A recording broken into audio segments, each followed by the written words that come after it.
നമസ്കാരം. മൂന്നാം കണ്ണി ന്യൂസിലേക്ക് സ്വാഗതം. കുണ്ടംകുഴി ചാണത്തല മളിക്കാലിൽ വീടിന് തീപിടിച്ചു. ഇന്ന് പുലർച്ചെ 1:30 മണിയോടുകൂടിയാണ് തീപിടുത്തമുണ്ടായത്.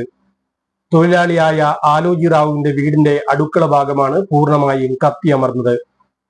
വിവരമറിഞ്ഞ് നാട്ടുകാരെത്തിയാണ് തീ അണച്ചത്. 4 ലക്ഷത്തോളം രൂപയുടെ സാധന സാമഗ്രികൾ കത്തിയമർന്നു. ഇന്ന് പുലർച്ചെ 1:30 മണിയോടെയാണ് ബേഡിടുക്ക പഞ്ചായത്തിലെ 5-ാം വാർഡിൽ ഉൾപ്പെട്ട കുണ്ടംകുഴി ചാണത്തല മളിക്കാലിലെ ആലോജി റാവുവിന്റെ വീടിന് തീപിടുത്തമുണ്ടായത്. തീപിടുത്തത്തിൽ വീടിന്റെ അടുക്കള ഭാഗം പൂർണ്ണമായും കത്തിനശിച്ചു.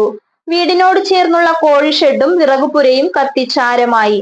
ടൈൽസ് തൊഴിലാളിയാണ് ആലോജി റാവു. ടൈൽസ് മുറിക്കാൻ ഉപയോഗിക്കുന്ന മോട്ടോർ, കാടുവെട്ടുന്ന യന്ത്രം, മരം മുറിക്കുന്ന യന്ത്രം, 2 ചാക്ക് ഉണങ്ങിയ അടക്ക, വീട്ടുപകരണങ്ങൾ, 2 കോഴി, മുയൽ എന്നിവ കത്തിയമർന്നു. പൊട്ടിത്തെറിക്കുന്ന ശബ്ദം കേട്ട് ആലോജി റാവു വീടിന് പുറത്തിറങ്ങുമ്പോഴേക്കും അടുക്കള ഭാഗത്ത് തീ പടർന്നിരുന്നു. ഷോർട്ട് സർക്യൂട്ടാണ് തീപിടുത്തത്തിന് കാരണമായത്. വിവരമറിഞ്ഞ് ഓടിയെത്തിയ നാട്ടുകാർ രാവിലെയോടെയാണ് തീയണച്ചത്. Village officer, ward member D Vatsala, police തുടങ്ങിയവർ സ്ഥലത്തെത്തി. 4 ലക്ഷം രൂപയുടെ നാശനഷ്ടം കണക്കാക്കുന്നു.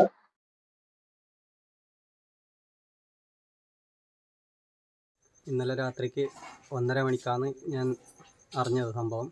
എൻ്റെ വീട്ടിൻ്റെ ഒരു സൈഡ് കത്തുന്നതായിട്ട് കണ്ടു. എന്നിട്ട് പെട്ടെന്ന് ഞാൻ പുറത്തിറങ്ങിയിട്ട് നോക്കുമ്പോൾക്ക് വീടിൻ്റെ സൈഡെല്ലാം കത്തുന്നുണ്ട്.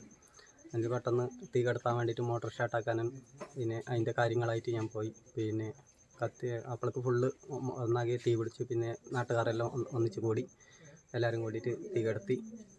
പിന്നെ നഷ്ടപ്പെട്ടത് കുറേ സാധനങ്ങൾ, നമ്മൾ പണിയെടുക്കുന്ന കാട് കൊത്തുന്ന മെഷീൻ, മരം മുറിക്കുന്ന മെഷീൻ, കോഴി, മുയൽ, പിന്നെ കുറേ വസ്ത്രങ്ങളും പാത്രങ്ങളും, അങ്ങനെ കുറേ സാധനങ്ങൾ നഷ്ടപ്പെട്ടു.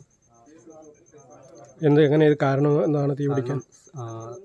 ഷോർട്ട് സർക്യൂട്ടാണ് എന്നാണ് കണക്ക് കൂട്ടിയത്.